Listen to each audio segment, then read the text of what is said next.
A very pleasant good evening, ladies and gentlemen. Welcome to virtual opening night here at Boomers Stadium for tonight's Frontier League contest presented by Wintrust, featuring the visiting Trois-Rivières Eagles and your Schaumburg Boomers. Fans who would like to partake in alcoholic beverages need to head on over to their fridge and please drink responsibly. Ladies and gentlemen, here are some opening night words from the fine owner of the Schaumburg Boomers, Pat Salvi. Hey, good evening, Boomer fans. This is Pat Salvi, the owner of your Schaumburg Boomers. I hope everyone is keeping safe.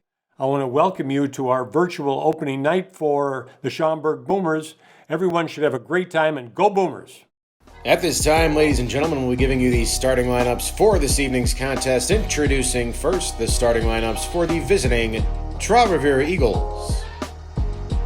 Leading off and playing shortstop, Thomas Rulis. Batting second in left field, Rafael Gladeau. Batting third at first base, Juan Kelly. Batting fourth at third base, TJ White. Catching today's game and batting fifth, Anthony Hermelin. Batting sixth at second base, Tucker Nathans. The designated hitter batting seventh, Taylor Brennan. Batting eighth in right field, Andres Ramirez. And batting ninth, the center fielder, Richie Rivera. And pitching this evening's game for the Eagles, Kevin McNorton.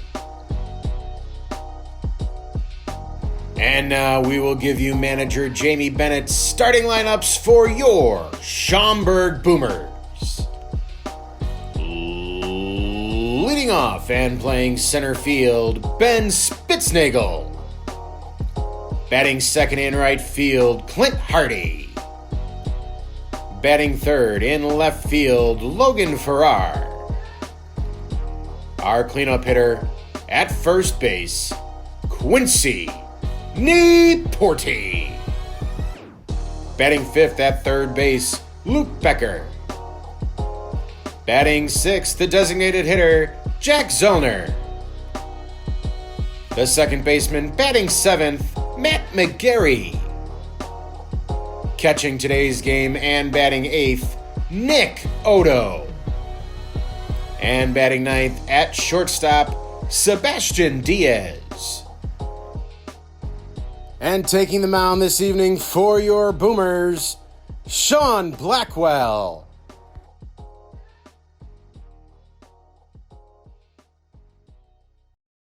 At this time, we'd ask you to turn your attention to the pitcher's mound for this evening's ceremonial first pitch. Please welcome the mayor of Schaumburg, Tom Daley. Hi, this is Mayor Daley. You know, when I was a kid, I always looked forward to getting out there and playing some baseball against the school wall or out in the baseball field with my friends. Playing baseball always signaled the start of summer. This year it is more important than ever to get out there and throw out that first pitch. So to all of you, let's play ball.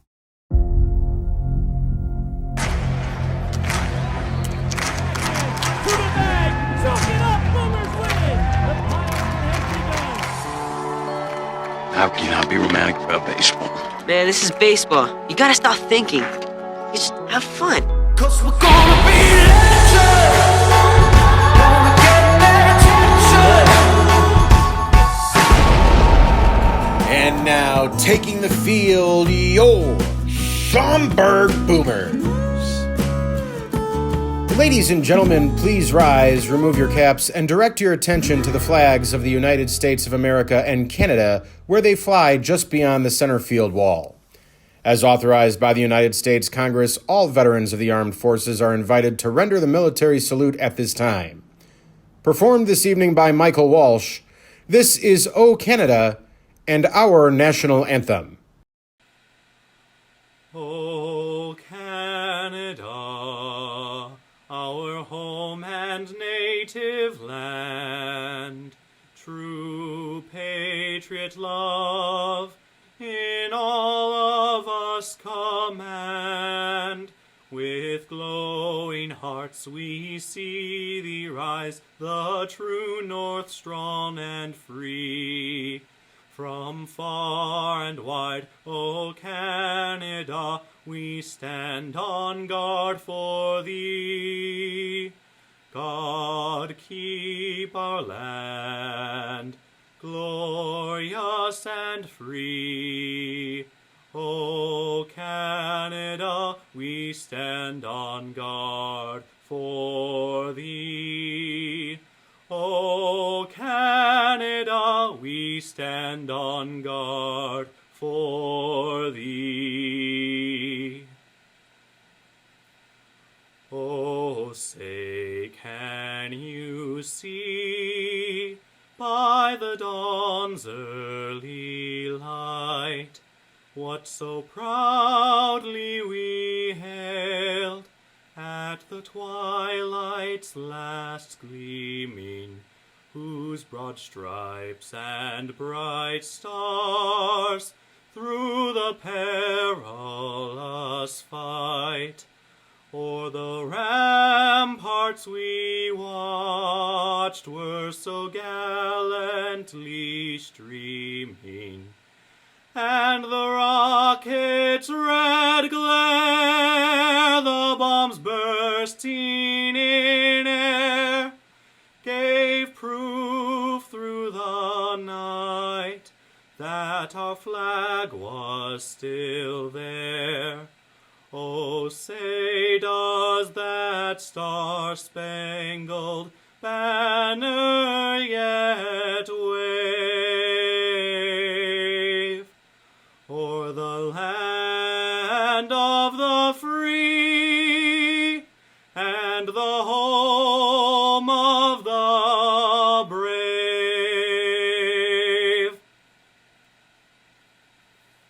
Let's go, Boomers! Ladies and gentlemen, it's baseball time in Schaumburg. And here with our two favorite words, please welcome Hawk. Play ball!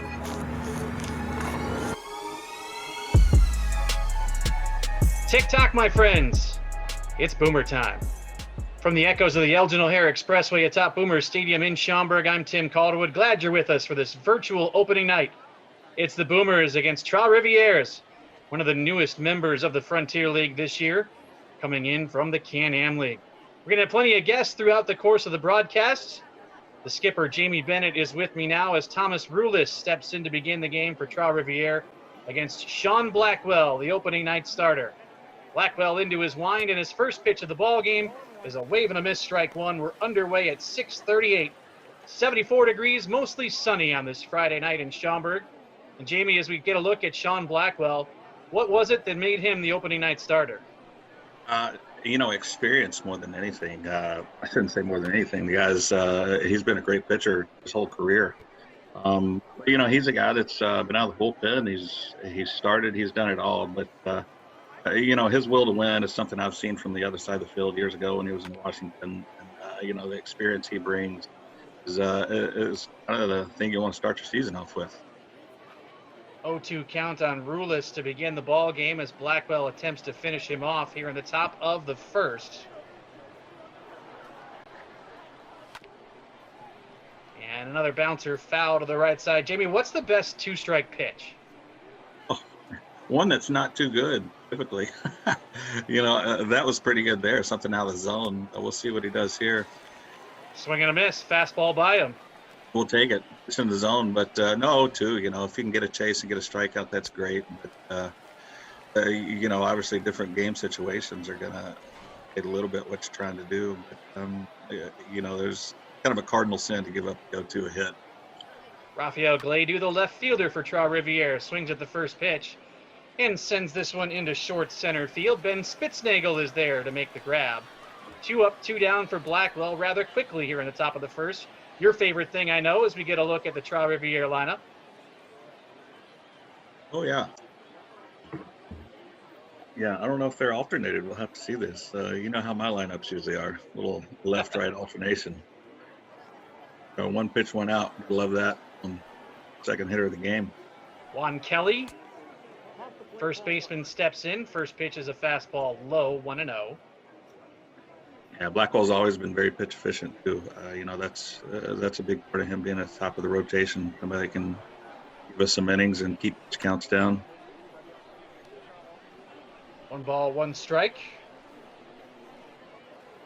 So we see Nick Odo behind the plate. He's in his 4th season with the team. We might have to hold this over until the next half, depending. Ball 2. But one of the unique things about the catchers is we see the umpires, Freddie Ferguson behind the plates. There's really only been 3 catchers in franchise history, Jamie. Is that a good thing? Yeah, it didn't really occur to me until you had mentioned it. But we'll get this third out here and rejoin. No, that's awesome, having that kind of consistency back there from some guys. And now, fans, it's time for some trivia, proudly presented by Trivedi Hospitality.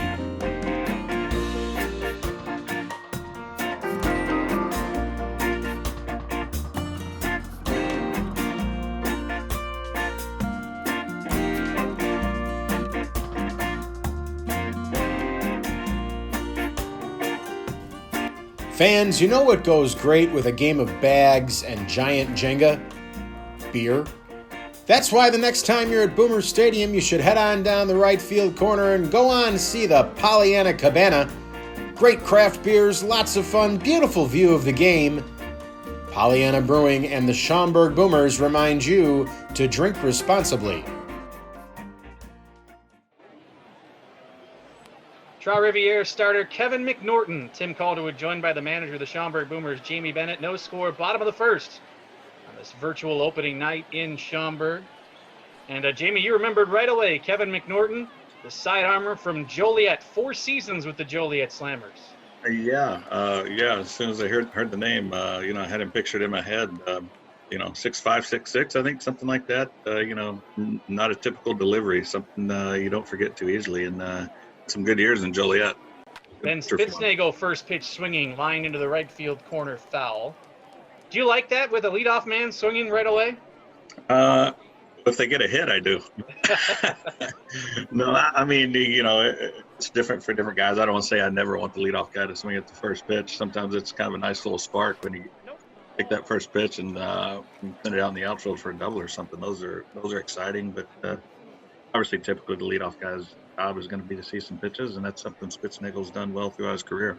I mean, you're probably seeing first pitch fastball, right? You have to assume. More times than not, unless you've got the MO already to be that guy that's going to come out hacking. Slicing liner to left field, diving attempt out there. Gladu picks it up, throws to second. Spitznagel dives in and out at second base. Oh, that's a tough one. I like the hustle though. Nothing, hard out of the box and going for it there. There's nothing wrong with that at all. One of the reasons you wanted Spitznagel at the top of the lineup was to give you that kind of speed, right? Yeah, I mean, he's an explosive player that can do some things, and more times than not, those kind of aggressive moves are going to fall to our favor. 1 away, no score, bottom 1. Clint Hardy, the batter. And Skip Hardy's in his 3rd season with the Boomers. He's a guy who really kind of took off a little bit towards the end of the 2019 season. Yeah, Hardy's, let's see what we get here, 2-0, something to hit. Good take. No, Hardy's one of those special players, man. He physically, there's not much he can't do. And, we're still thinking there's a lot more of Hardy than we've seen. And hopefully we'll step into that some as he's getting some experience under his belt. 3-1, take all the way. So I do have some trivia questions here, Jamie. I want to get involved with the fans as well. You can tweet us at TC Popcorn or at Boomers Baseball as Hardy awaits the 3-1 offering from McNorton. And a full count on the right fielder for the Boomers. All right, this should be an easy one for you, perhaps. I think all of these really should be easy for you. I don't know. I'm getting old popcorn. The memories. Ooh, high strike 3. Hardy thought it was up. First strikeout from McNorton. Yeah, that's a tough one. It's just one of those tough breaks. One of those you walk back and you just say, that's baseball. Just gets it up in the zone a little bit. Chance to get a free base. All right, back to 2012. Who was the opponent for the very first home opener? The opponent for the first home opener. Logan Farrar at the plate. You would think I would know this pretty easily, wouldn't you? That's why I'm testing you, Skip. Yeah, we opened on the road at Lake Erie and swept, correct? Yep, fly ball into left field. Drifting over is Glaydew, and a busy first for him. We'll pick that up in a moment. Is your information technology and online marketing not getting the job done? Trust the experts at Lynx Technology to provide creative solutions for your business.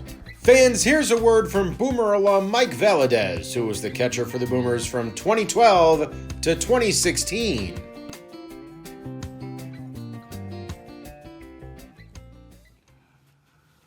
What's up, Boomerica? Mike Valdez here.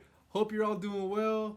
My favorite memory as a Boomer is definitely being a part of the 2013-14 back-to-back championship teams. Oh yeah. Hope you're all doing well. I missed you guys. Good luck this season. Hope to see you all soon. Take care. Top of the second, no score. TJ White stepping in against Sean Blackwell. And before the break, Skip, we were talking about our first trivia question today, the opponent for the very first home opener. What do you got for me? Yeah, I'm not 100% positive, but I'm going to go with what I remember being the London Rippers. Ooh, that was in the first homestand, but not the first. Oh, it was the homestand, wasn't it? I know we played Windy City and had some long games. Early that year, we started out 3-0 and went 3-3, didn't we? Yes, off the plate to TJ White, leading off the second for Trois-Rivières. So we went at Lake Erie, at Windy City. Those three games at Windy City are amongst my favorites in franchise history. Oh man, that was before the old international tiebreaker. Yeah. There, 1-2. Sebastian Diaz throws over to first base. Leadoff man gone here in the second in this 0-0 affair. The Florence Freedom, Skip. Oh yes, Florence Freedom. Yeah. And Reardon. Fran Reardon, the manager. He's now in AAA with Las Vegas, the Oakland A's AAA affiliate. Yeah, small world. Fran Reardon has given me some decent insight and scouting reports on a few of these guys we have now with Spitznagel, Farrar, and McGarry, all Oakland A's minor league players. There you go. So Anthony Hermelin, the batter, with one down in this scoreless ball game. 1 ball, 1 strike. So we were talking as the first inning came to an end about the catchers. You had obviously Mike Valdez, kind of James Keller, and here's Nick Odo in his 4th season as Hermelin swings and misses. Why is that? And when you find a guy that, obviously they have to get it done as a player, numbers-wise and, physically hold up in those things. But, when you find that connection with the catcher, not only me as the manager, but our pitching coaches, it's huge. It's a big leadership spot back there, and you find a guy that gives you what you need as far as leading the pitching staff and pitch calls, those kind of things. Swinging a miss in the high fastball. Second strikeout for Sean Blackwell. Good-looking fastball up in the zone. Yeah. And the biggest part of what they do behind the plate, not necessarily offensively. It's very important position on the field. Tucker Nathans looks at strike one, the second baseman for Trois-Rivières. 5 up, 5 down so far for Sean Blackwell on this Friday night. Beautiful weather here, popcorn. Downstairs, 1 ball, 1 strike. It's been a nice spring up here in Chicagoland. Yeah, a little warmer than usual, which is good. I think we got 5-6 inches of snow last year during camp. Probably got 5-6 inches of rain the last couple of days. Makes the grass grow. Good curveball, strike 2. And a swing and a miss, strike 3.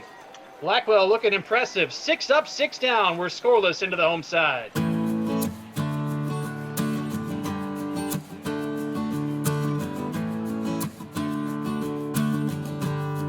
The Boomers would like to acknowledge the following groups that are here at today's game. The Flood Brothers, Lakeshore Beverage, Salvi, Shostak, and Pritchard PC, the Village of Schaumburg, and Wintrust Community Banks. And now, fans, we have a favorite memory from John and Barb. Their favorite Boomers memory was receiving replica Frontier League championship rings in 2018 It was a fun and memorable moment, and they loved showing off their new jewelry. Still scoreless entering the bottom of the second. Tim Calderwood with the skipper, Jamie Bennett.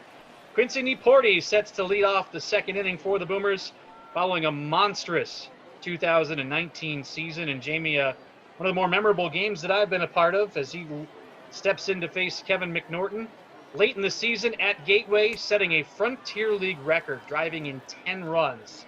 That's a game you don't forget anytime soon, is it? No, that was pretty impressive, and it's tough enough. Grounds out to short, and there's one away here in inning number 2. Yeah, it's tough enough to get yourself set up for that many opportunities. Obviously, you got to have guys in front of you having a pretty nice day too to get on base. But man, he was locked in that time of the year, and it was it felt like every at bat was that way. But he just took advantage of those opportunities that day, and it was something special to watch. Luke Becker, the batter, check swing, strike one, and of course that happened in his first 3 plate appearances. Go figure. Yeah, nonetheless. Becker, third baseman for the Boomers, behind in the count, 0-2. Ben Spitznagel led off the game with a single. That's been the only base runner from either side so far. He was thrown out trying to stretch it into a double. And a pop into short right field. 2 up and 2 down here in the second. And Skip, before we run out of time, I want to make sure to ask you, the team's wearing the home whites. How do those jerseys get selected? I know you guys have a vast arsenal of jerseys to choose from every game. Yeah, obviously we only wear the whites at home, but, sometimes it depends on whether we're hitting the road, and sometimes it's, to help our clubby out a little bit, to have time to get some laundry done. But, a lot of it with these guys is comfort, and, obviously win 2 or 3 games in a row in one jersey, they tend to want to stick with it. Jack Zellner, the batter, ahead in the count 2-0 with 2 down here in the second inning, no score.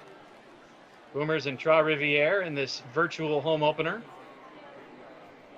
McNorton closing in on the 20-pitch mark as he deals. And locates strike one. Yeah, high strike zone, it's back. That's Freddie Ferguson behind the plate. Ground ball right side. Tucker Nathans, plenty of time, over to first. The side is retired. Skip, thanks for the time. Yeah, thank you, Pup. And enjoyed it. Fans, get on up, move around, let's see your dance moves, floss style. And no one knows how to floss better than our partners at the dental store.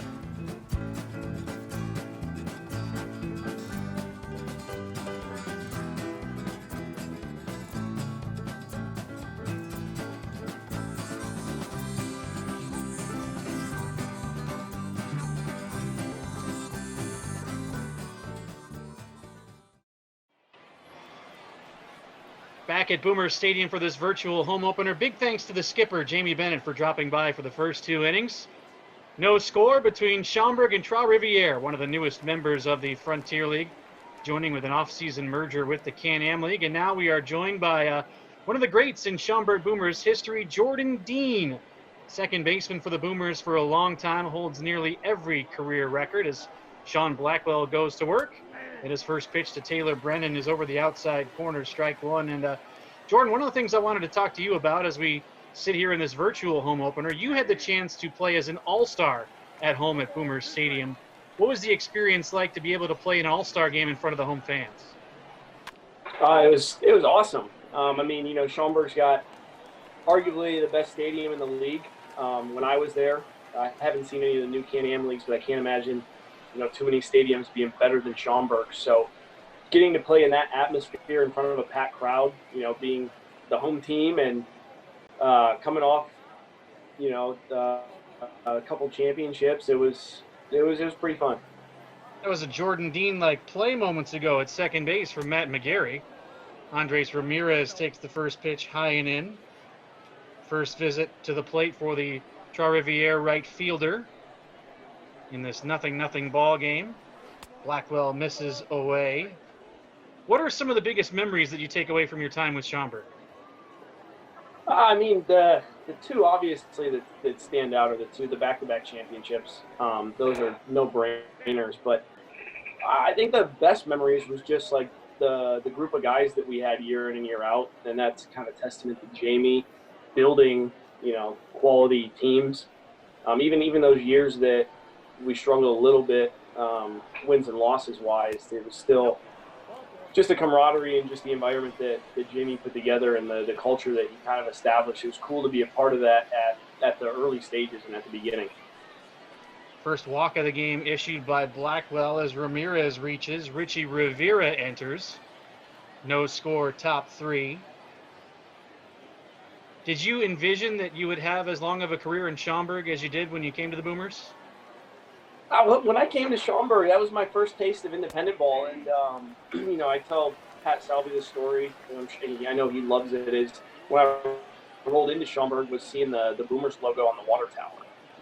Before you get to the stadium or getting there, it kind of, you go from affiliated ball and you go from playing Division I baseball, which is, you don't really hear about independent ball. And, that rolling into town and seeing that gave me a little bit of a sense of, just how serious and the competitiveness was in the town and in the league. And I don't think anybody knows or really wants to have a long independent career, but when you're going into it, but after being in independent ball, I played alongside former major league guys, played against guys and with guys that, in my 8 years, I have no doubt that they compete at the highest level.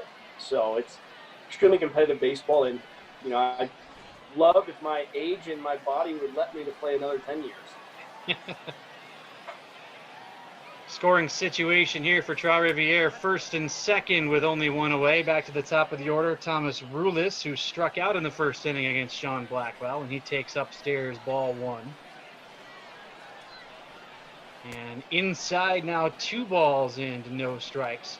So, Jordan, I'm asking everyone a Boomers trivia question. This one should be fairly easy for you because you kind of referenced it a little bit, but you never know what the memory's like down the line. So what year did the Boomers win the Frontier League Championship in front of the home crowd? That would have been 2014. 2014. No hesitation at all from Jordan Dean, right on the dot there. 3-0 the count on Rulis with 2 on and 1 away. Blackwell grooves one in, strike one. What do you remember about that 2014 season? It's definitely a lot different than the 2013. I got to 2013 a little bit before halfway, and a lot of those guys were on the 2012 team, so they, kind of had expectations. And once I got there, and Jamie made a couple other moves, we kind of, to put it, lack of a better term, just cruised. I'm pretty sure we swept through the playoffs. At one point in 13, we were playing 7-on-7 in the outfield while the other team is getting loose before a game. 14 was a little different. It was, we had the 1-game wild card where Webby threw an absolute gem. And I'm pretty sure we faced an elimination game in the semifinals. So it was a different route. And, getting to be on both dynamics is really cool and helps you, especially early in my professional career, just understanding, different dynamics of teams and the ability to come back or, dominate and step on throats. Blackwell a little frustrated as he misses, and the bases are loaded here with only 1 away in this 0-0 game. Golden opportunity for Trois-Rivières to grab the lead. Rafael Gledu steps in. Blackwell out of the stretch fires. And a high pop-up into short right field. Well, that's just what the doctor ordered. 2 away. Bases remain loaded. No harm, no foul. And now an opportunity for Blackwell to escape with this contest still scoreless. Jordan, what's the communication like in the outfield on a play like that if you're the second baseman going back? Well, if Mark Nelson was in right field, it was usually as soon as the ball off the bat, it was Jordan, you got it. Like to travel too far. But if Vasky was out there, we had to really communicate because he was super aggressive. I'm pretty sure we collided 1 or 2 times playing together. Deep to the wall, but Logan Farrar is there, and Blackwell able to escape. Trois-Rivières leaves the bases loaded. We head to the home side of the third in a scoreless contest.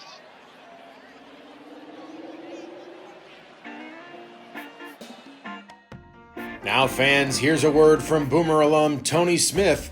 Tony was a pitcher for the Boomers in 2014 and was the pitching coach for the Boomers from 2016 until 2019. Hey guys, Tony here. Just want to let you know my favorite Boomers memory is when Jake Joyce walked a guy to lose us a game in the championship series against Florence, and then came out the next day to win us the championship and struck that same guy out. I hope you all are staying safe and have fun on opening day. Back at Boomers Stadium, bottom of the third, no score. Virtual home opener on this Friday night. Tim Calderwood chatting with Jordan Dean, who is at the top or near the top of almost every offensive record for the Schaumburg Boomers in terms of the career list as Matt McGarry steps in. His first visit today, leading off this third inning against Kevin McNorton. And he's quickly behind in the count, 0-2. So, Jordan, what are you up to these days now? You mentioned that your baseball career has finally come to a close. Yeah, called it quits last year after the season in Rosemont with the Dogs. Now just running a indoor baseball facility, travel baseball program in Elgin. Getting married in 2021, and I'm finishing up my degree online. So a lot of things going on in retirement. Good hustle by McGarry to end up at second base on this little sinking liner into short right field. So that facility you're talking about is Athletes HQ. It is in Elgin, as you said. They are a sponsor of the Boomers. Look out, line drive from Nick Odo into the right field corner. This one's going to work its way all the way towards the wall. Around third to score the game's first run as McGarry and Nick Odo puts the Schaumburg Boomers ahead 1-0. Got a baby Odo. All those hours, Nick's been training at HQ, so it looks like it's paying off. I mean, we don't want to say that it's kind of become a Boomers training facility because obviously that's not the purpose of it, but I mean, almost all your instructors are people who have been with the Boomers at some point in time, right? Yeah, I mean, that's kind of how that's how Derek and I met, was at Schaumburg, and, we built this thing together. We brought on Tony Smith, who was a pitching coach with the Boomers, now the Tigers, and Connor Reed, Jake Joyce, and Nick Odo are all on staff as well. So it kind of, it's kind of built by Schaumburg. Good start for the Boomers here in the third inning with a 1-0 lead. Odo on at first, Sebastian Diaz at the plate. And he'll serve one into left field for another base hit. 3 straight hits for the Boomers here in inning number 3. What advice can you give us, or I guess not advice, but what information can you give us about Athletes HQ? How can people find out more about it? Yeah, you can Google us, Athletes HQ Elgin, or you can go to our website, athletesheadquarters.com, both words plural, or check us out on Instagram, Athletes HQ Elgin. We're right there off Randall Road, so real easy on-off access. We have right across from Home Depot, so you can't miss us. It's about a 15,000 square foot. We got 10 cages, 3 bullpen mounds, a weight room, and as you mentioned, a full staff of current and former professional players and coaches. So Spitznagel is retired for the first out with runners at first and second, and Schaumburg leading 1-0. Was that an easy location for you to find in terms of setting up in Elgin and making that the headquarters, as it were, of Athletes HQ? Yeah, I mean, it everything kind of worked out. Anything successful usually has good timing and a little bit of luck. And, it had been sitting vacant for a while. Our property manager is, they're big baseball fans. So meeting them, it was a pretty quick process. I mean, Derek, myself, and then another guy built the whole thing out ourselves pretty much. We had some help from some of our clients who, did some stuff that Derek and I have no idea how to do, like electrical work and hanging drywall. But, as far as like demo and stuff goes, it was about an 8-week process of waking up at 7 a.m. and not going to bed till 9 p.m. and just repeating that for about 8 weeks straight. To second, 1 on to first, 2, double play. Hardy bounces into the inning ender. Boomers do get on the board, though, thanks to Nick Odo. It's 1-0 as we work our way towards the 4th. More with Jordan Dean in a moment.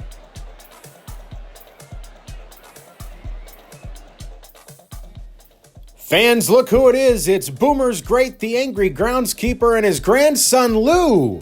Lou making his Boomers debut here tonight for virtual opening night. Our stats on Lou include hobbies like watching Sesame Street and loving his Popsy. Welcome to Boomers Stadium, Lou. Thanks for gracing us with your presence, angry groundskeeper. And remember, the Boomers Grounds crew is brought to you by Vans Enterprises.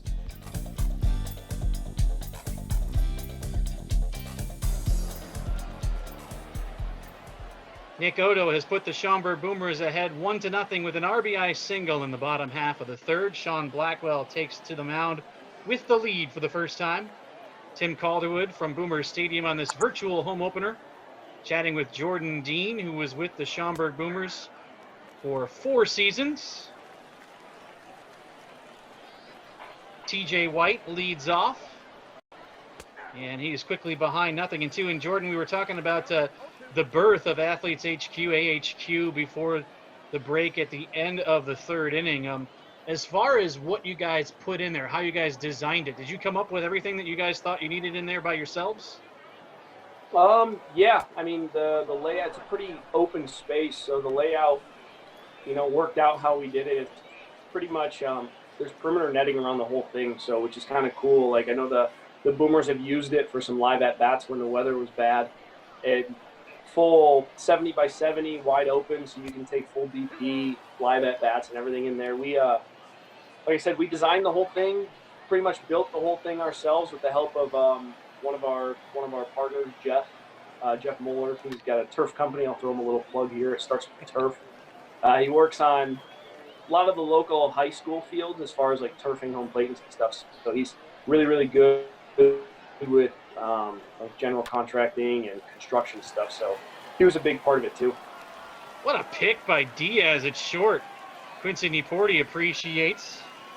TJ White retired to begin this 4th inning. Get another look. My goodness. That's Jordan Dean-esque too, right? From your knees, throw to first? Shortstop's a little far for me. I like to throw from second base better. How did you become a second baseman? Played shortstop my whole life, all 3 years at CMU, pretty much at shortstop, and then got the pro ball first spring training with the Tigers. They bounced me over to second, and then, when I came to Jamie, that was the open spot, and that was kind of the first time I really played exclusively at second base, and then I didn't leave there for 5 years between Schaumburg and Lake Erie. 1-2 on Anthony Hermelman, who struck out in the second inning. One away, 1-0 Schaumburg. Top half of the 4th in this virtual home opener. Swing and a miss. Late on the fastball. Blackwell has retired the first 2 batters. That's his 4th strikeout and the 2nd of Hermelin. So when it comes to transitioning from, say, shortstop to second base or infield to outfield, in a lot of cases you're saying it's really just kind of a matter of what opportunity is there and whether you can handle it? Yeah, I mean, switching from short to second was pretty easy. I mean, after having to make that throw, and the angles are just flipped. With the arm to play short, if you can play short, you can play second, in my opinion. But as far as like independent ball goes, and like how many guys want to play pro ball and how many guys are available, if a coach asked me to play anywhere, I'd say yes. When I got let go by Cleburne 2 years ago, I was up here in Chicago just kind of staying ready, and after 2 weeks of nothing, I got a call from Sioux Falls that they needed a third baseman. And they asked if I'd ever played third base before, to which I didn't hesitate and said yes. But if you go back at my baseball reference page or any college stats, I never touched third base. So, I kind of figure it out as you go, but you're not going to turn down an opportunity for a job. Pass Niporti into the right field corner, all the way towards the wall. Coming around to score is Tucker Nathans, and this ball game is tied at 1 apiece. Just out of the reach of Niporti up that first baseline. Hardy had to go a long way to try and chase it down up against the fence, and we are all square here in the 4th. As Trois-Rivières answers the run from the Boomers. Andres Ramirez steps in. A walk in the 3rd inning for Ramirez. We're chatting with Jordan Dean, former member of the Schaumburg Boomers, 2-time Frontier League champion, as Ramirez swings and misses 0-2. I want you to hold this thought in your head because hopefully we'll have a chance to get to it in a long moment. But I want to ask you what makes a champion. So I hope we don't get cut off here in a second. But what do you think makes a champion? And it looks like we will, as strike three on the high fastball. But this ball game is tied at 1 apiece thanks to Taylor Brennan doubling down the right field line out of the reach of Quincy Niporti. Heading to the home side of the fourth, it's a 1-1 game.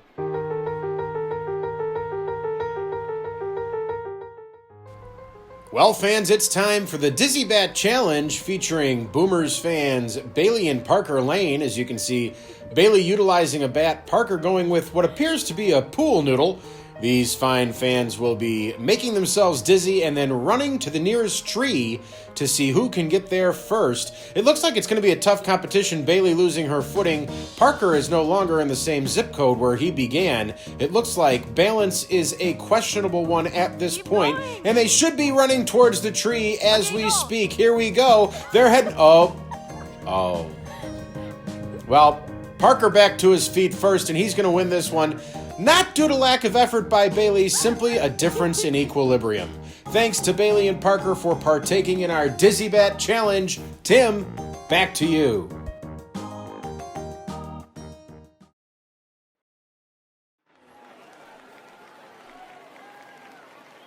Logan Farrar leads off the bottom of the fourth. We're chatting with Jordan Dean, former second baseman for the Schaumburg Boomers. Second all-time in games played as Farrar skies the first pitch into left, carrying some, but back on it to make the catch is Gladu.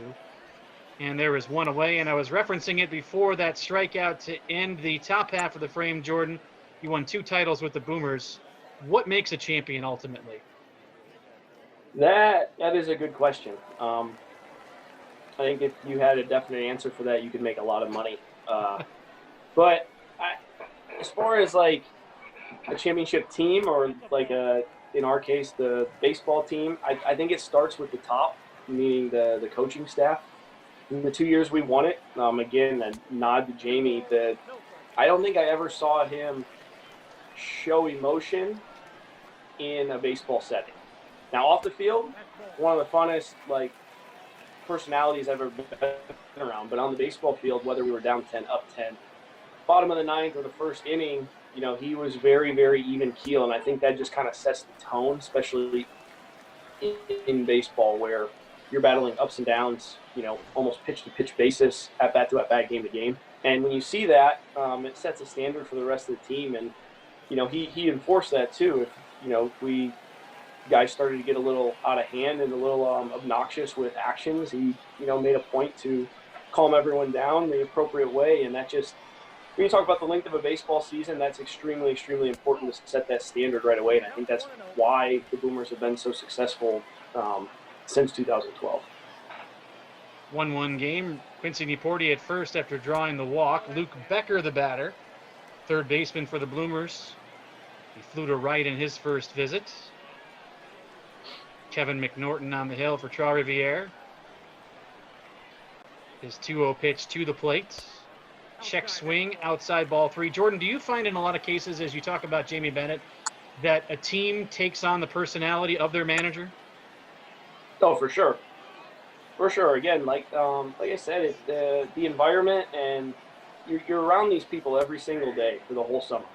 On a bus, in the locker room, on the field. You're at the field for hours and hours. I mean, even when you go to eat, there's usually not too many options around the hotels, so a lot of the time you're eating with them. You start to, like you said, you take on the personality and just kind of the atmosphere that they bring. Again, being the leader of the team as the head coach or the manager, that just sets the tone for everybody.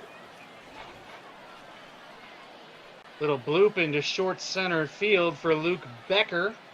Rivera did his best to come on, but couldn't get there. And the Boomers in this 1-1 game now have runners at first and second with one away here in the last of the fourth. Jordan, what advice do you have for, pro players now? And not only that, but athletes who are going through what we're having right now with this quarantine period? There's a lot of uncertainty, and it's tough to see the light at the end of the tunnel. A lot of the guys working out of our facility at the pro level and even at the youth level, like, you don't know when things are going to open up, when games will be played again, if they even get played again. So it's tough to find motivation, but that's, you can't look in the short term. You've got to stay focused in the long term and whatever your long-term goals are, and look at it in a positive. This is just more time to develop from a training perspective. So do what you can, and that way when it is open, there's no delay between getting ready and being ready. Jack Zellner looks at strike 3 call. He has some words for Freddie Ferguson behind the plate. Wasn't too happy with that one. 2 on, 2 outs. Matt McGarry, the batter. McNorton a check to second base. Looks again and fires. Inner third, 0-1. So, Jordan, you're Schaumburg's career leader in stolen bases. There's runners sitting at first and second right now. What is the first thing you would look for when trying to determine if you were going to steal a base? Probably the pattern of the pitcher. If you're at first, just kind of what his come, set, hold, and delivery time is. If that's consistent, it makes it easy. And then at second, if he's mixing up his stride, or if he's given the same amount of head looks, like right there, one look to back-to-back pitches. So just small little patterns like that. The other thing that I'd like to do at first is catchers sometimes get lazy giving signs. And with no one on first, sometimes or with no one on second, and they're not mixing signs up, you can sometimes see, when they're throwing off speed, you can go on that. Swing and a miss, strike 3. That'll do it for the 4th. Jordan, thanks for joining me here in this virtual home opener. Thanks, Tim. Back with more in just a moment. And now, fans, here's a video submitted by longtime Boomers fan Kevin Shepke.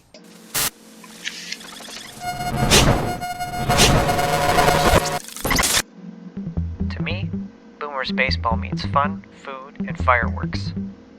It's not just witnessing great baseball on a warm summer's night. It's about a family tradition. For almost 10 years now, my family, particularly my dad and I, have been coming to games to cheer the team on to victory. And whether it's a day game or night, we know it's going to be a good time. From the national anthem to the final pitch and the tennis ball throw of the night, we know we're always in for an entertaining event. After all, it's baseball the way it's supposed to be, Boomer style.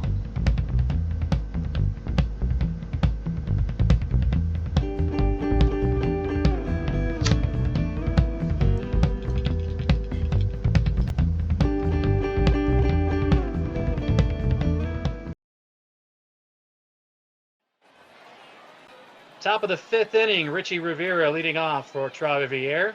1-1 ball game. Our parade of guests continue as Sean Blackwell gets to work here in this 5th inning. The hitting coach of the Schaumburg Boomers, Derek Showman, is alongside. And Derek, as Blackwell jumps in front, 0-1 here, you're very familiar with Sean Blackwell. He was your teammate when you were a player down in the American Association, right? Yeah, Sean and I actually played together in 2018 for the Cleveland Railroaders in the AA. Sean's a great guy. He's a different cat in a good way, right? He's got his own personality. We were really, really excited to get Sean in the mix this year. After Sean taking a year off, he, decided that he wasn't done and he had more in the tank. He's the kind of guy that just wants the ball. He made it clear to Jamie, myself, that it doesn't matter the role. He just wants to pitch. So starter, back end of the bullpen guy. If he needs to bridge and be a middle relief, long relief guy, that's not a problem whatsoever. So we felt like that was a really, really big sign for us. Good personality, really good clubhouse guy. So yeah, we're excited to have him in the mix this year. Sebastian Diaz has played some really good defense at shortstop today as he retires Richie Rivera. Back to the top of the order, Thomas Rulis steps in, and he swings through the first pitch, 0-1. Rulis struck out in the first, walked in the third in this 1-1 contest. Here's the 0-1 from Blackwell. Downstairs, a ball and a strike. So I guess you can tell us a little bit more about Blackwell in the clubhouse as opposed to Jamie Bennett, who was talking a lot about his intangibles as a player earlier. Yeah, so Sean actually was one of the first guys to come up and introduce himself when I got to Cleveland with Jordan Dean, former Schaumburg Boomer, former All-Star Schaumburg Boomer. Jordan Dean just preceded you. He was on in the third and the fourth innings of this one. Oh, there you go. Yep. So Blackwell was one of the first guys to introduce himself to Jordan and I when we got to Cleveland in 2018. Happy-go-lucky guy, does a really good job of staying consistent. In the time that I was with him, it wasn't the entire season. It was like 2.5 months. Never too high, never too low. Same guy, kind of goofy. But that's a good guy to be around. That's a guy that you can count on that when you as a player aren't going too well, you can surround yourself with a guy like Blackwell and he'll open you up. Because like I said, he's always going to be the same dude. Just very, like I said, goofy is a good way to describe Blackwell. Kind of marches to the beat of his own drum. So tough play for Luke Becker at third, ruled as an E5 by our official scorer, Brad Reba. Base runner for Trois-Rivières in this 1-1 game. Rafael Gladu is at the plate as he takes down and in. Gladu today is 0 for 2. He has flown to center and popped to second. As Blackwell works out of the stretch, looks over his left shoulder and unloads. Tipped foul at the plate. And Derek, one of the things we can talk about a little bit later on is catchers and their ability. That's Nick Odo behind the plate, obviously. You were a catcher yourself, and how you learned a lot of stuff. Here's a ground ball to the right side with the runner on the move. No chance at second. Throw on to first is in time, though, 2 away, but the go-ahead run is in scoring position as Juan Kelly makes his way to the plate.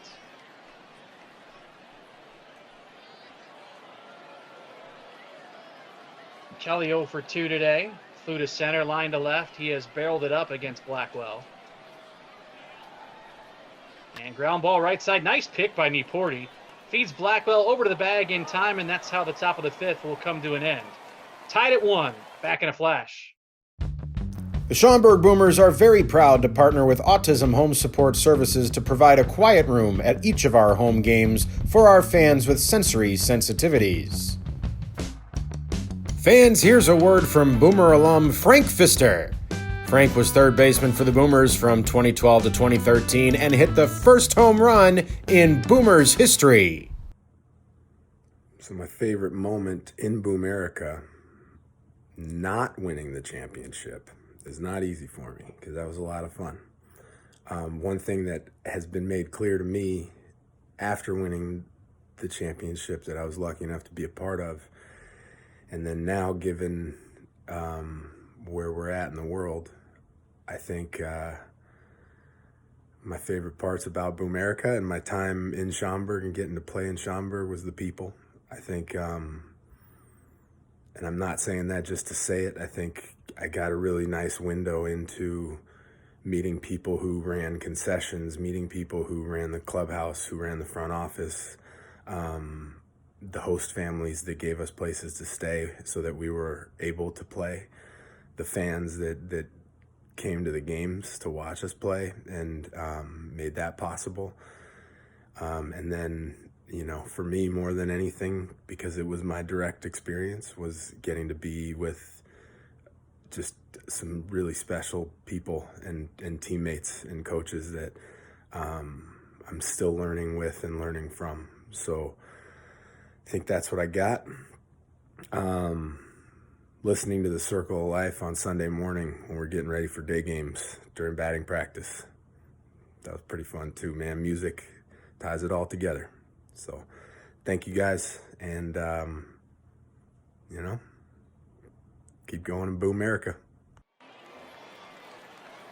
Bottom 5, 1-1 game. Nick Odo, the batter. He has driven in the only run for the Boomers. A third inning RBI single. We're chatting with Derek Showman. And Derek, I gave Jamie Bennett a trivia question earlier. I've been giving all of our guests a trivia challenge. Let's get to that here for you in just a sec as Odo looks at strike one. Jamie had a little trouble remembering who the very first opponent was in the home opener for the Schaumburg Boomers. As Kevin McNorton fires, and Odo with a line drive to second swallowed for the first out. So I think this should be a fairly easy question for you, obviously, but do you remember who started the very first home opener for the Schaumburg Boomers? Very first... on the mound, starting pitcher. Yeah, no, I'm thinking. I want to say it was Robbie Donovan. But I think it was Cam Roth got the home opener start. Sebastian Diaz looks at a strike. Diaz today for the Boomers, singled in his first visit. 1 ball and 1 strike. At Boomers Baseball on Twitter, at TC Popcorn as well, if you'd like to take a stab. Who started the very first home opener for the Schaumburg Boomers on the mound? Inside ball 2, and it was against the Florence Freedom, as we identified earlier. Well, Derek, you did mention Robbie Donovan. He started the first game in team history at Lake Erie. Lake Erie, yep. And your second guess was correct. Your buddy Cam Roth started the home opener for the Schaumburg Boomers. We opened up with a 6-game road stand, didn't we? Yep, Lake Erie, and then I think Windy City that year. And then we came home against Florence. That's correct. Yep. 2 away, back to the top of the order, Ben Spitznagel for the Boomers. So we were talking about Cleburne earlier, your time with Cleburne and Sean Blackwell, the starter for the Boomers tonight. But you had a pretty unique situation there in that you got to play with one of the greats in baseball, Rafael Palmeiro. What was that experience like? Oh, it was an awesome experience. I mean, the guy came into the clubhouse, and right out of the gate, you were kind of like, holy crap, to be around Rafael Palmeiro. You know everything about the guy, and he played 20 years in the big leagues, 500 homers. Like, the guy hit for 20 years in the bigs. After the kind of initial shock of him being there, you realize he's a teammate. I mean, he's no different than us. He walked around the clubhouse, introduced himself to everybody, got his locker, and just went about his business just like everybody else on that team. He was a phenomenal teammate. Made sure he took time to talk to guys, talk through at bats. I mean, the guy even went as far as throwing BP to teammates when we needed it. So it was an awesome opportunity. He was a great guy. It was a awesome opportunity to pick his brain and kind of absorb as much as you possibly could. So close play at first, but Spitznagel grounds out. The side is retired. We're bound for the 6th. Still tied at 1. This is Boomers Baseball.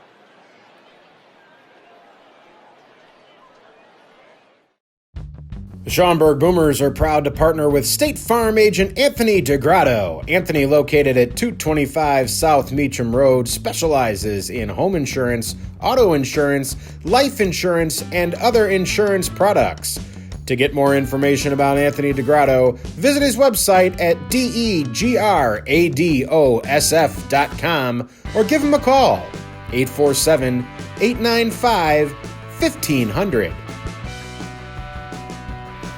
Well, nothing really says fun at the old ballpark like a good game of catch. Here's a father-son catch and some friends playing catch. We've got Samuel and Isaiah playing some catch here, some good heat on that fastball. And we've got the Tamilo family as well, big Boomers fans, keeping their arms warm in the offseason. Can't wait to get them back out at Boomers Stadium.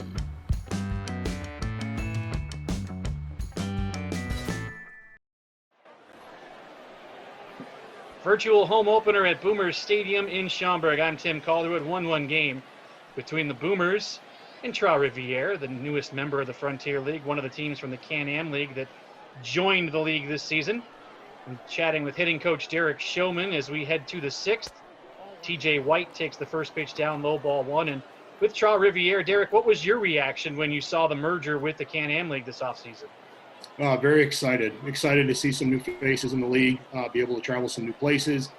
I think it's really, really good for both parties that are involved, the Can-Am and Frontier League, for this merger to happen.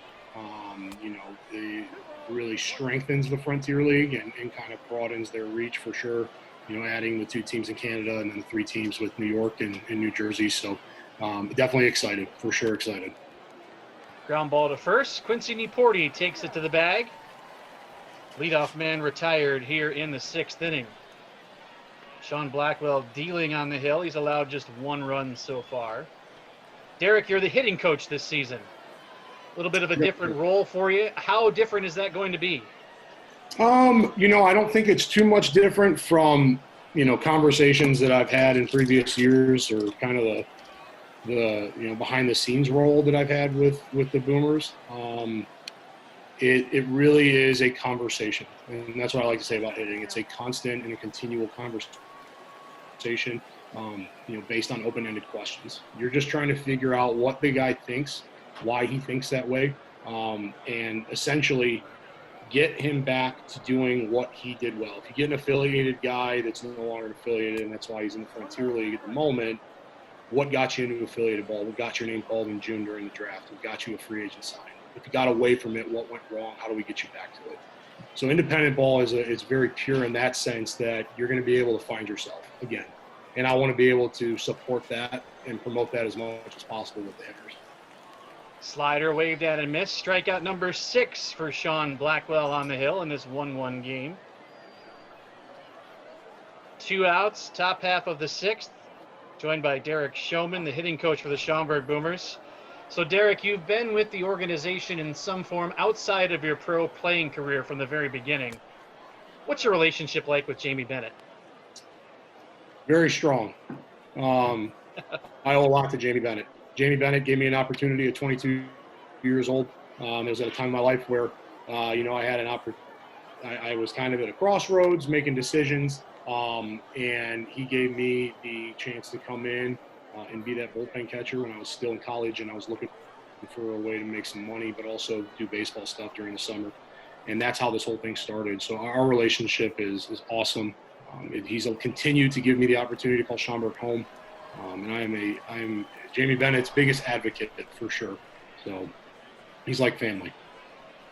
Tucker Nathan streaks into second base with a double into the right center field gap. Second consecutive frame in which Trois-Rivières has been able to place the go-ahead run in scoring position with 2 outs against Blackwell. Bullpen activity for the Boomers, as you see. First pitch drifts away to Taylor Brennan, ball 1. I think we need to talk about the catchers a little bit. We're getting a good look at Nick Odo here. I saw something the other day that was a reaction of Billy Butler in the major leagues talking about catchers framing pitches as Quincy Niporti takes this one to the bag. And that'll do it for this top of the 6th. I guess we'll pick this conversation up in the bottom. 1-1 the score here in Schaumburg in this virtual home opener.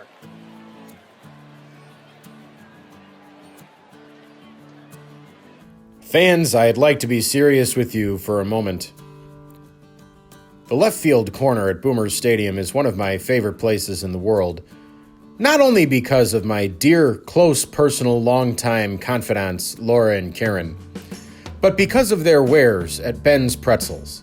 Ben's Pretzels are everybody's favorite ballpark treat, and the Schaumburg Boomers are very proud to partner with them again this season to provide delicious treats in our left field corner. Ben's Pretzels, the best pretzel you have ever tasted. It is time for the Woodman's home run inning. If a Boomers player hits a home run this inning, one lucky fan will win a $100 gift card from Woodman's.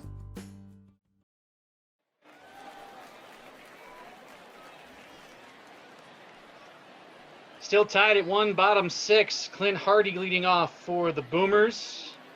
Kevin McNorton on the hill for Trois-Rivières. Hardy in the contest is 0 for 2. He has struck out and grounded into a double play as he rolls the first pitch to third. Gobbled up easily. White throws across. 1 pitch, 1 out here in the 6th. Derek, I guess where do catchers learn how to frame pitches? And what sorts of things do you teach them in that situation as we're picking up on our conversation from the top half of the frame? One of the staples as far as receiving is concerned is trying to minimize body movement. It's a game of perception. So you're trying to give as good of a presentation, as strong of a presentation, as clear of a presentation to the umpire. I believe that minimizing body movement allows a clearer presentation for the umpire, which then translates to him being more likely to call any given pitch a strike. There's a variety of ways to receive pitches. There's not enough time on this broadcast to get into it, but there's not really one right way or wrong way. I just think that one principle is trying to minimize body movement, but more so it's figuring out what your body allows you to do, what you're comfortable doing. So, whatever it's going to take for you to get extra strikes called, do it, and do it often for sure. Your pitchers will be happy. So. 2 outs, bottom 6. Quincy Niporti, the batter, in this 1-1 contest. Virtual home opener for the Schaumburg Boomers on this Friday night. Here's the 2-0. Niporti with a hard shot down the left field line foul. I was talking to Jamie Bennett about his 10 RBI performance against Gateway earlier today. How much does that one stick in your head as a memory? Oh, it sticks. It sticks for sure. I mean, being in the dugout, all you can do is sit there and go, the guy's just having a day, seeing everything, getting good swings off. He's on time. It's just one of those things. You just kind of like, you laugh, you smile, and you go, yeah, it happened. It's crazy. So, and happy for him, definitely. Trying to get a 2-out base runner here in the bottom of the 6th in this low-scoring pitchers duel in the home opener on this beautiful Friday. Niporti lifts this one into the air, left center field, long way over. Giving chase is Gluta, and he'll make the catch to retire the side as the Boomers come up empty. So we're bound for the 7th. Derek, thanks for joining us. That's Derek Showman, the hitting coach of the Schaumburg Boomers. Yes, sir. Thank you for having me, Tim. Fans, it is time for what I may consider the highlight of any Boomers game, the Midwest Aerosol Association can race. As you can see behind the right field wall here, we've got our three friends, insect repellent, sunscreen, and shaving cream. The three of them getting ready to race, warming up together, doing some stretching. Well, it looks like we're going to have ourselves a very close race here between our three friends, insect repellent, shaving cream, and sunscreen. As you see, they're coming down the field, and down the stretch they come. It looks like it's going to be a close one. Could be a photo finish on the outside. It looks like we've got ourselves a winner, insect repellent. Insect repellent with the big win here tonight on virtual opening night. Sunscreen and shaving cream coming in second and third, respectively. Fans, aerosol cans are easy to use, recyclable, and environmentally friendly. Visit misunderstood.com for more information. The Boomers are proud to partner with the Midwest Aerosol Association and Misunderstood to set the record straight about aerosol products.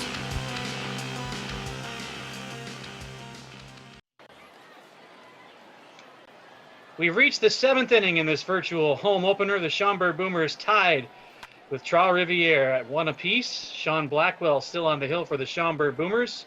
And our parade of fun continues. Earlier in the game, we had a 2-time Frontier League champion position player in Jordan Dean. And now we have someone who was his teammate, a 2-time Frontier League champion, but a pitcher in Dexter Price, who was a closer for the Boomers and is in fact Schaumburg's career leader in saves. He joins us here in the 7th inning with Andres Ramirez leading off for Trois-Rivières. And Dex, how you doing, man? Thanks for joining me. I'm doing great. Thanks for having me. It's a pleasure to be back, and it's good to see a live game here at Boomer Stadium. High pop up to the right side for the first out of the inning, as the Boomers opening the home portion of the season here. Richie Rivera steps in. He's 1 for 2 with a single back in the 3rd inning. Sean Blackwell deals down the heart, strike 1. Dexa, how important is strike 1 for a pitcher? It's very important to get you started off on the right foot. It kind of sets up the rest of the at-bat for you. So you've always wanted to not try and make pitching too difficult, but at the same time, if you come in and you start off ball 1, then you've kind of done exactly that. So that first pitch strike really sets you up for success moving forward throughout the at-bat. Baseball is really such a simple game, though, isn't it? As we have a fly out to right, 2 up and 2 down here for Blackwell quickly in the 7th. He is cruising with 6 strikeouts and only 1 run allowed so far. Yeah, it should. In theory, yes, baseball is you hit the ball, throw the ball, you catch the ball, yes. But, as athletes, we try to be, the best at what we can do, and sometimes we get in our own heads and make it much more difficult than it should be. It's definitely the good old famous Yogi Berra saying it's 90% mental and the other half is physical. As funny as that is, it's very true. It's a very mental game that a lot of guys struggle with, and I definitely had my ups and downs, and it's something that's part of the game. 2-out base hit for Thomas Rulis.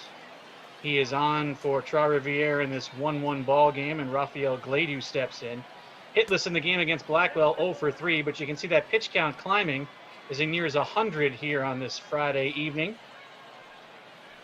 Can you think of any one specific instance, Dex, where you were kind of overthinking yourself or a situation like that? Yeah, you know what? Actually, I'll take it to the 2013, the final game.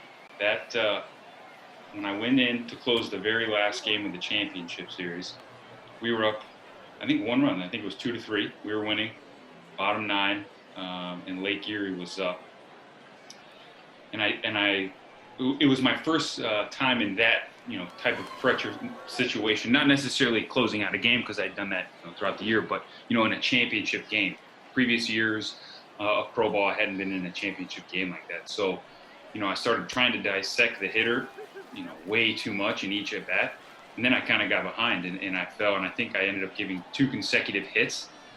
Maybe I got an out in somewhere up there, but I remember they had 2 guys on, and I was like, oh boy,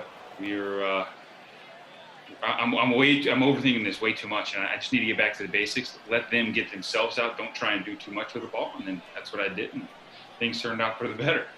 Speaking of 2 guys on base, Glady with the base hit, Rulis at second, and here's Jamie Bennett out of the dugout. What a start for Sean Blackwell, but it's time for a change here in the 7th inning.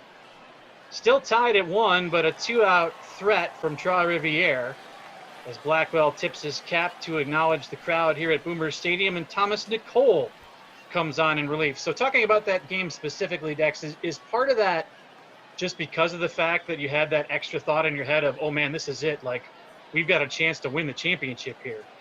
Oh, absolutely. I mean, you tell yourself you're not going to think about that, but when you get out there, the nerves set in, and then you're like, hey, this is for all the marbles. Don't mess this. You don't want to be the one guy to let your team down. And as much as, like I said, you try not to let that go through your mind, it's definitely crossing your mind. And then those first couple batters, it happened. I wasn't focused on being myself and just simplifying, throw the ball to the glove and let it happen. And I got those first few batters, I let the jitters kind of get out, and then, I got back to the basics, essentially. Juan Kelly at the plate, first and second, 2 outs, top 7, 1-1 game. Thomas Nicole returning to the Boomers in the bullpen this year. Here's a hot shot through the right side of the infield. Rounding third comes Rulis, and he's going to score as Trois-Rivières takes the lead at 2-1. 3 consecutive 2-out hits for the visitors here in the 7th inning. And Dex, there's a reason why they say that third out is the hardest to collect, huh? Yeah. You know what? That rally with 2 outs it's a thing.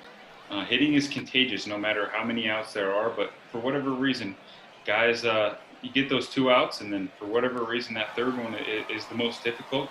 Pop-outs are also contagious. Trois-Rivières takes the lead, though. It's 2-1. We head to the home side of the 7th.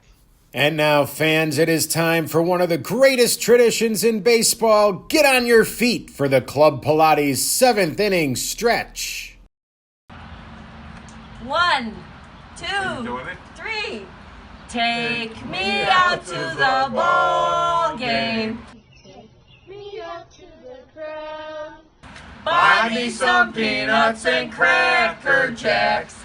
I don't care if I ever get back. For it's root for the Boomers. If they don't win, it's a shame. For it's 1, 2, 3 strikes, you're out. The old ball game. Go, Roger!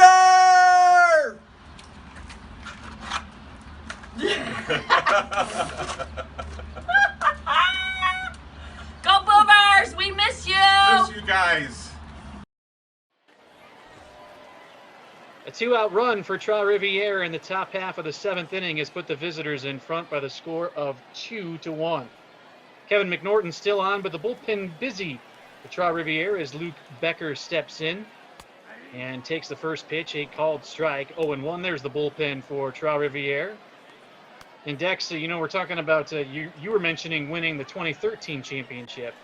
I want to talk about 2013, a game earlier in that playoff run, as Becker drives one in the air to right center field. This has some carry. It's going to work its way all the way towards the wall.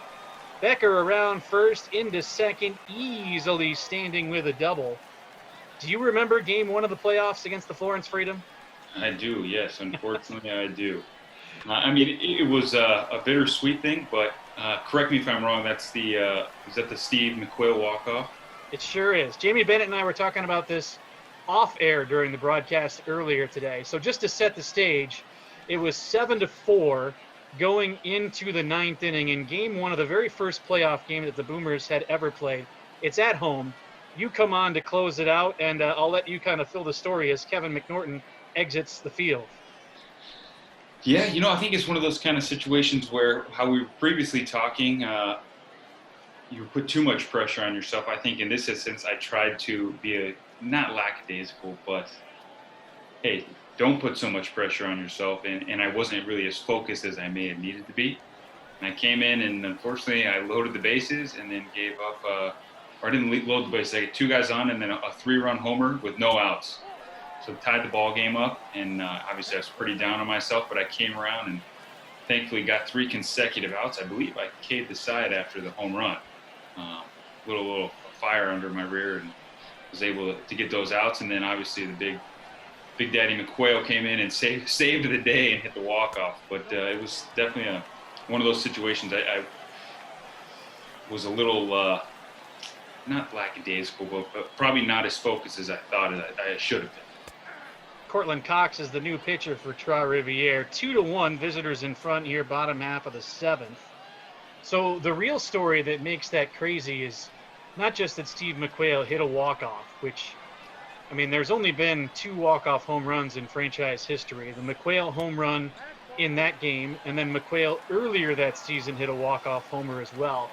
The thing that makes it significant is, the wind kind of got sucked out of the sails.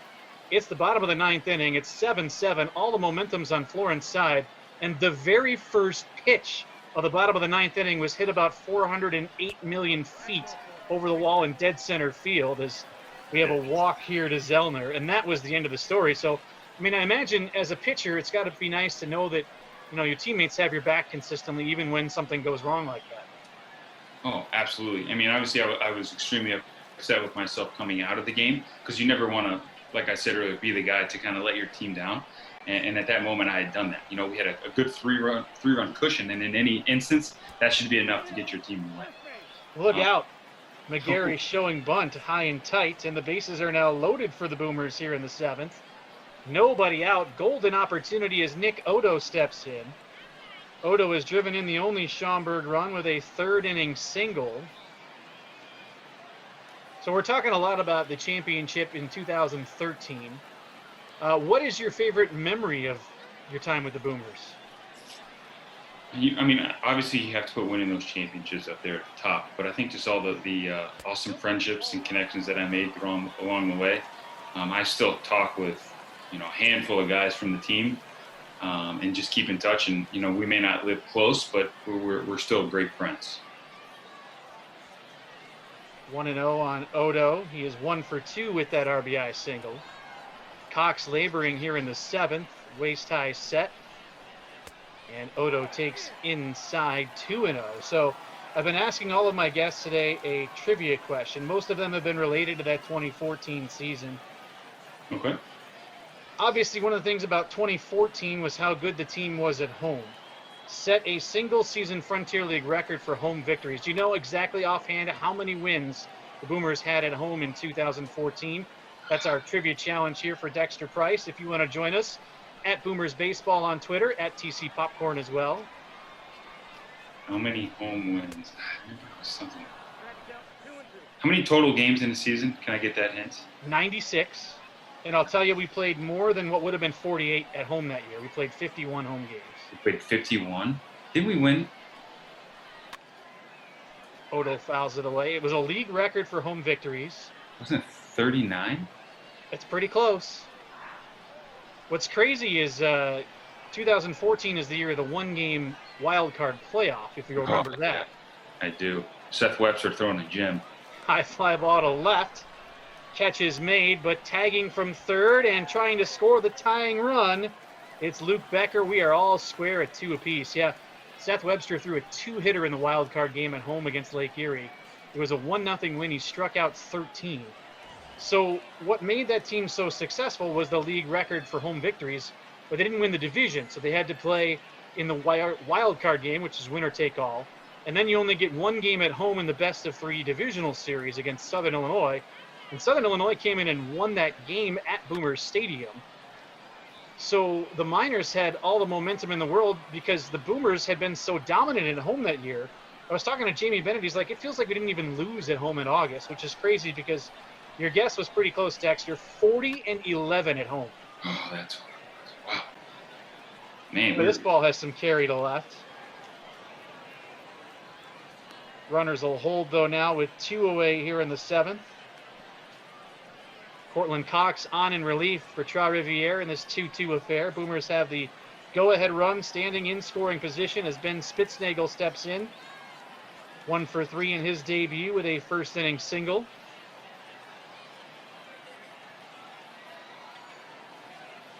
Cox fires.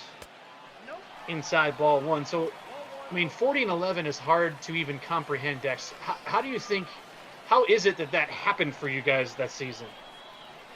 You know, we had a really good group of guys, and we were all extremely close because I'd say the majority of us were on that 2013 team, and we trusted each other, but more than anything, I think we were having fun. I mean, I don't think we knew we had won so many games in August, so probably the last week or so. And then, you know, there's always that one stat rat on the team who's keeping track of his batting average, everyone's batting average. Was that you? Were you the stat rat? That was not me. I'm always the guy that doesn't look at any of his stats until the year is over. But someone mentioned it, and then obviously it spread around the team, and we were all like, holy smokes. Heading to the 8th, it's a 2-2 affair. This is Boomers baseball. It looks like Coop the Boomer has that Ziegler Auto Group t-shirt gun. Thanks to everyone who participated in our Facebook contest. And the following winners, please contact Lexi at the Boomers at LFIOLKA@boomersbaseball.com to claim your t-shirt. Our winners, Abby Anderson, Kyle Anderson, Michael Cormanic, Kelly O'Donnell, and Monica Schaefer. You have won a Boomers t-shirt presented by Ziegler Auto Group.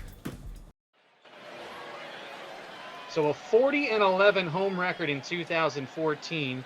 Tim Calderwood joined by Dexter Price, who is Schaumburg's career leader in saves. I asked Jordan Dean this question earlier, Dex, so I'll ask it to you. What makes a champion? How do you become a champion? You know, that's a good question. I think a lot of perseverance, hard work, because, I mean, we play a lot of games throughout the season, just one after another. So baseball is obviously a game of failure. I mean, for any other sport, you fail, 70% of the time, and you're out. But you fail 70% of the time, and you're a Hall of Famer here at baseball. So you have to be okay with learning how to lose and how to adapt to it. And I think we did a good job of that. Because correct me if I'm wrong, I don't think we started out too hot that year. Right. It was the August push. Yeah. I don't think we started out hot at all. And then we kind of all said, like, hey, let's just go back to the basics and have fun and just play for each other. And that's exactly what we did. It's we just turned it into that, good game you played when you were a kid in the backyard. It ended up taking us all the way. Thomas Nicole still on the hill for Schaumburg here in the 8th inning in this 2-2 game. Tough day for Anthony Hermelin, but he'll find his way on base here. After striking out 3 times against Sean Blackwell, he's probably pretty happy to see him out of the ball game. Go-ahead run on to begin the 8th inning. In 2014, one of the unique things, though, was with all that adversity, the team was able to win the championship at home. What was that experience like to be able to capture the championship in front of the home crowd? Oh, it's awesome. I mean, the crowd behind you and just the vibe. And, I mean, you get just the hair on the back of your neck and you get goosebumps just thinking about it. And it's something that, like I said, I'd never been a part of because when we won the year before, we were in Lake Erie. So it was that complete opposite feel. Like when you win and you strike the last guy or that last guy gets out, it's kind of like a little almost silence because no one in the crowd, you have the parents and friends and family that travel along the way. But at home, it's just like, something out of a movie. Maybe not to a grander scale, but, the 10,000 people or whatever were there. It was awesome. It was a great feeling. Everybody else is usually on the road like, oh, man, let me get the heck out of here. There's very little who stick around for the celebration afterwards, right? Exactly. Tucker Nathans has doubled twice today. Swing and a miss on a good runner from Thomas Nicole. That is his first strikeout. So we get a second look at the K. So, Dex, you were not always a reliever. Talk about the transition that you had to make to become a reliever. Yeah, it was pretty tough for me because my entire life I had been a starter all the way through college, and then even my first 2 years of pro ball. Well, first year and a half. My last half of the season when I was with the Diamondbacks organization, they made that switch over, and it is something that I was not comfortable with. Because it's a completely different mindset from when you're starting. Starters, it's a whole day thing. You're getting in the mindset from the time you wake up, and then because you know exactly when you're going to pitch. Relieving is something that's ground ball to third, around the horn it goes for a double play. Let's pick this up in just a moment. 5-4-3. Nicole escapes on the double play ball, started by Luke Becker at third. Middle of the eighth, tied at 2 in this virtual home opener.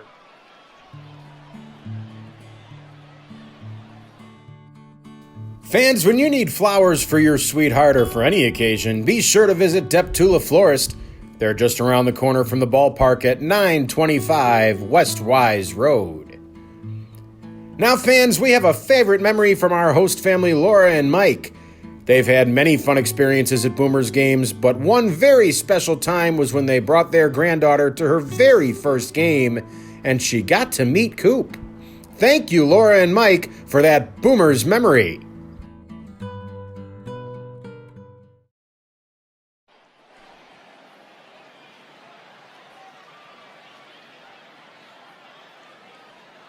New pitcher for Trois-Rivières as we reach the bottom of the eighth inning, chatting with Dexter Price, who was the closer for the Boomers during his time. Won a Frontier League championship with the team in 2013 and 2014. And before the break, heading into the home side of the eighth inning, Dex, we were talking about your transition from starter to reliever. Yeah, like I was saying, it's a crazy change in mindset. So going into that reliever, you just don't ever know when you're going to pitch. I got a little more consistent as I kind of became into that closer role. You knew the situation in the game, and hey, I might have a chance here. But early on, I wasn't a closer. I was just that kind of middle relief guy. So sure, you're following the game, but you're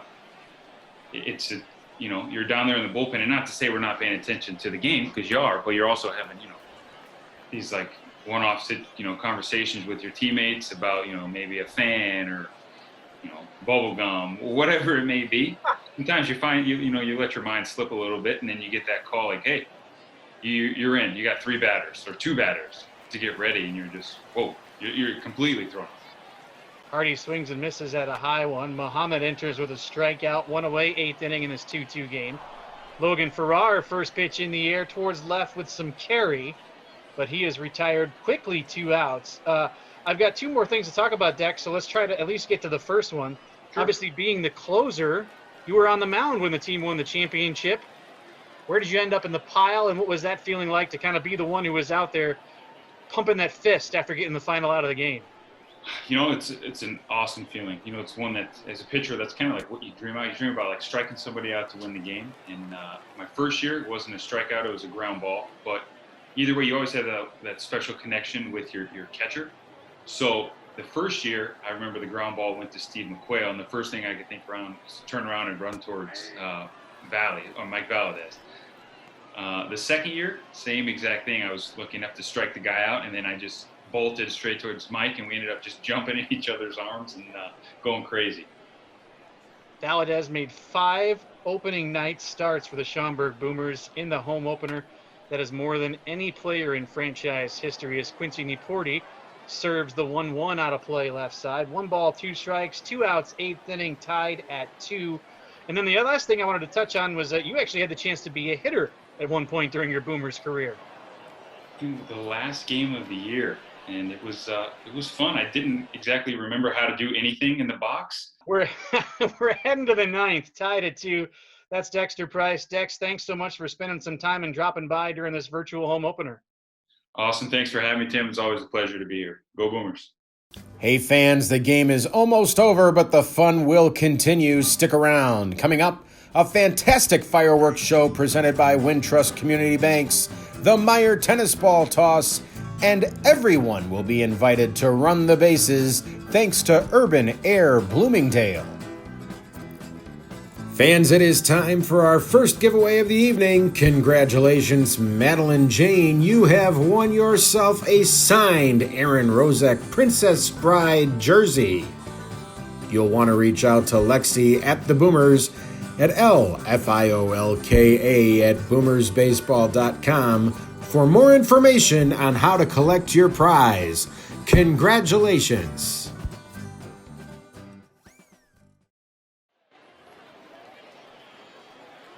To the ninth inning on this Friday night. Virtual home opener continues, and it's a good one, tied at 2.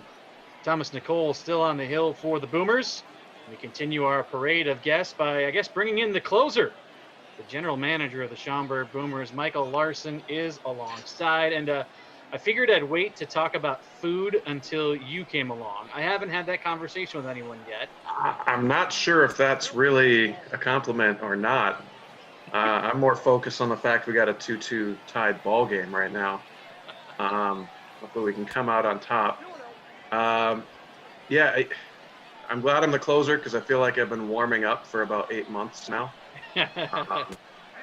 Really looking forward to getting back to baseball.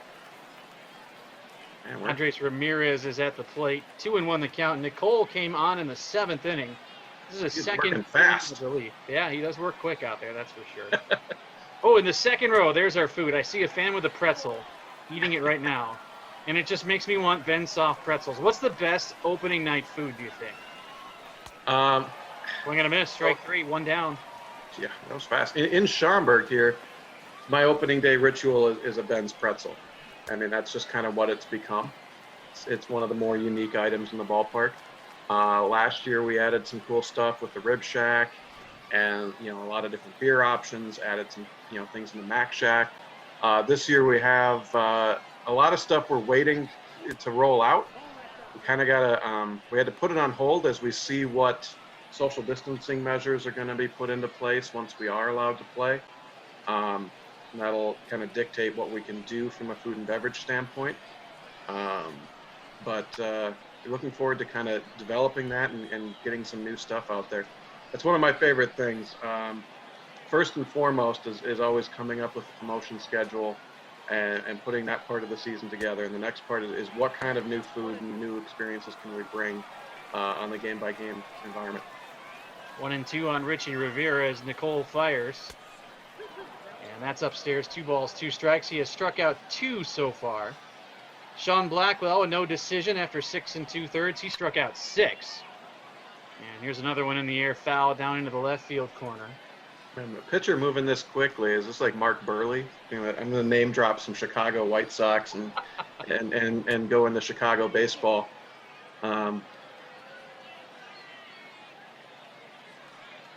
Well, if you drop a south sider, you got to drop a north sider too, so that we cover both sides of the fence. So being a Twins fan, I didn't see a lot of Cubs pitchers, Right 3. So I can't remember who moved this quickly. Greg Maddux, maybe? Did Maddux? Maddux was a quick worker. I know he threw very few pitches. 2 outs, Thomas Rulis in. Now 3 strikeouts for Nicole. And into the left field corner. Farrar over, can't get there, lands foul. 0-1. The Twins and Cubs both had Carlos Silva at one point. That's right. You got the better side of that Carlos Silva experience. I do believe it was maybe his Cubs year where he had the 0.4 walks per 9 innings pitched. Count holds at 0-2. So strikeouts are fascist. We could spread the ball around a little bit here. And Thomas Nicole has other ideas. 4 strikeouts in 2 1/3 innings for Nicole. To the bottom of the 9th. Still tied at 2 in this virtual home opener. Fans, it is time to announce a winner of another one of our giveaways. David Hogan, you are the lucky winner of a signed Connor Reed baseball. Congratulations on your victory. You'll want to reach out to Lexi at the Boomers at LFIOLKA@boomersbaseball.com to collect your prize. Congratulations, David Hogan.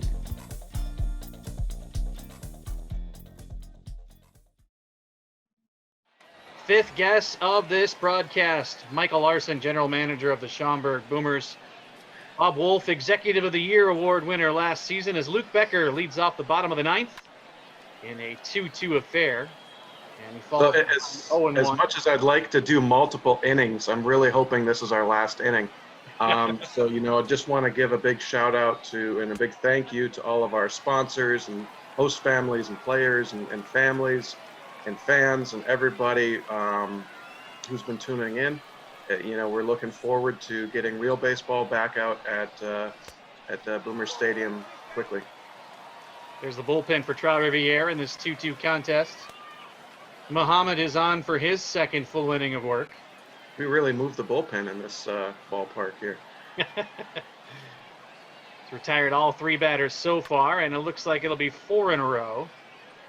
In the air towards right, and Ramirez handles the first out here in the 9th inning. All right, come on, guys. We got to get some offense going here. I don't want to see the international rule come into play next inning. I mean, that's... Jack Zellner steps in. 0 for 2 in the contest. He did draw a walk back in the 7th. Looks at a first pitch strike. So what did it mean for you last year to win the Bob Wolf Award? It actually caught me off guard. That is voted on by your peers. So it was a pretty big honor. It was only my second year as GM. So to get that recognition was, lack of anything better to say, is really cool. I mean, to get that notification, I think it all came in the same email as Quincy getting first baseman of the year or postseason All-Star, as well as Nick getting for catching. So I almost did a double take looking at that email, like, wait, I'm not supposed to be listed in this. Zellner flies out to center, 2 down. That's 5 in a row retired by Muhammad in this 2-2 contest. Come on, let's go. Virtual home opener between the Boomers and Trout Riviere on this Friday night. Well, it's Matt McGarry's chance. Otherwise, we could be heading to extra innings on this Friday evening. McGarry's had a day so far, though, 1 for 2. A double, a run. He's also been hit by a pitch. Strike one. I wonder if that stings as much virtually as it does in real life. It was high and tight, so I'm sure it's just as bad. Little flick to right field. That's going to fall, so this game will continue here. With 2 outs in the 9th inning. Second look at McGarry with the opposite field single. Just kind of willed off the hands into short right. And that'll bring in the man who's driven home both runs today, Nick Odo. All right, come on, Nick. Pause from Muhammad. Here's the pitch. First pitch swinging in the air towards right. This ball is carried. Go. Ramirez is back at the track at the wall. Out of here. Chalk it up. Boomers win. A 2-run homer for Nick Odo. Time to celebrate. The home opener that Odo is going to virtually never forget as he knocks in all 4 runs, crossing the plate. And this baby's over with the Boomers victorious by the final of 4-2. A big celebration at home plate. As for the first time here in 2020, the fans have the chance to celebrate with the Boomers on a walk-off blast. Man, he left that up. First pitch swinging. And of course, you never know in that right field corner if a ball's going to get out there or not. But he had enough air underneath this one to send it over the fence and send the Boomers to a victory in this virtual home opener. I know there's a lot more fun coming. What else do we have to look forward to here in the final couple of moments? That's a great way to end it. I'm going to be honest. I mean, typically we'd fire away now with run the bases and some fireworks. and have ourselves a night. 4 RBIs, drives in every run in a 4-2 walk-off win for the Boomers over Trois-Rivières.